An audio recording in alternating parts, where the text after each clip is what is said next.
玩生存游戏最怕眼镜狂起雾，特别是下雨天，护嘴内的湿气根本散不掉。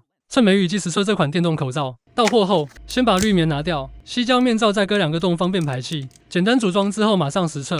开启后，口罩每秒注入2公升的空气量。我知道你没概念，人体激烈运动时，每秒最大换气量也不过就1公升。照惯例说说缺点，只出白色款，到2062年还用 Micro USB， 续航力约1个上午。没有电了，它没办法送风，现在全部起雾。